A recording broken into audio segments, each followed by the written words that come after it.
سب سے زیادہ گناہ زبان کی وجہ سے. تو فرمایا جو خاموش ہو گیا وہ نجات پا گیا. چونکہ یہ بولتی ہے تو جھوٹ بولتی ہے، یہ بولتی ہے تو شکوے کا لہجہ اختیار کرتی ہے، بہتان لگاتی ہے، غیبت کرتی ہے، چغلی کرتی ہے، دو افراد کو تقسیم کرنے کا ذریعہ بنتی ہے، لوگوں کے دل دکھاتی ہے، اذیت پہنچاتی ہے، گالی سب و شتم یہ اس کا مزاج بن جاتا ہے. تو اس لیے زبان سے جب بولیں تو خوبصورت بات بولیں یا پھر خاموش رہیں.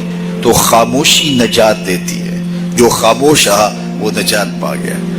علامہ رومی علیہ الرحمہ نے ایک بڑی خوبصورت بات لکھی ہے کہ ایک نوجوان تھا، وہ استاد کے پاس پڑھنے گیا اور تھا وہ بادشاہ زادہ. تو استاد نے جب یہ حدیث سنائی نا کہ من صامت نجا، جو خاموش ہو گیا وہ نجات پا گیا، تو شہزادہ خاموش ہو گیا.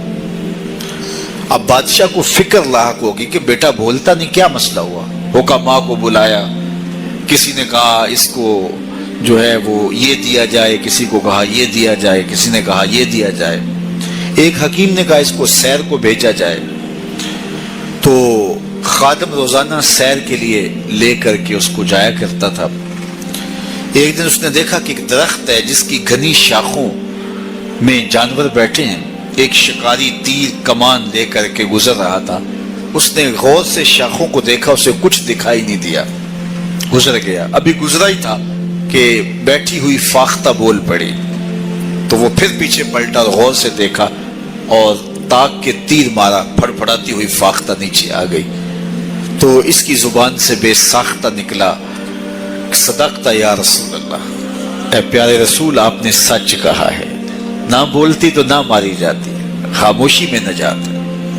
بادشاہ روز رپورٹ لیا کرتا تھا کہ بیٹے نے کچھ بات تو نہیں کی. آج بتایا خادم نے کہ یوں یوں ماجرا ہوا ہے. بادشاہ سمجھ گیا کہ یہ تو قصداً خاموش ہوا ہے. تو اس نے جلاد کو بلایا، کہا ذرا اس کو آج الٹا لٹکاؤ نا، تو اس کی مرمت کرو. تو جلاد نے الٹا لٹکا کے جب اس کو کوڑا مارا نا تو پھر چیخا، کہا صدقتا یا رسول اللہ صلی اللہ علیہ وسلم، یا رسول اللہ آپ نے سچ کہا. فاختہ بولی وہ ماری گئی، میں بولا میں مارا گئی. خاموشی اختیار کریں گے، جہاں بہت ضروری ہو وہاں بولیں گے. زبان کی آفتوں سے بچ جائیں گے تو بہت سارے گناہوں، زیادہ تر ہمارے گناہ ہماری زبان کے ذریعے سے ہوتے ہیں. ہمارے ہاتھ بھی گناہ کرتے ہیں، کسی پہ ظلم کریں، کسی کمزور کو تھپڑ ماریں، یہ زیادتی ہمارے ہاتھوں کی.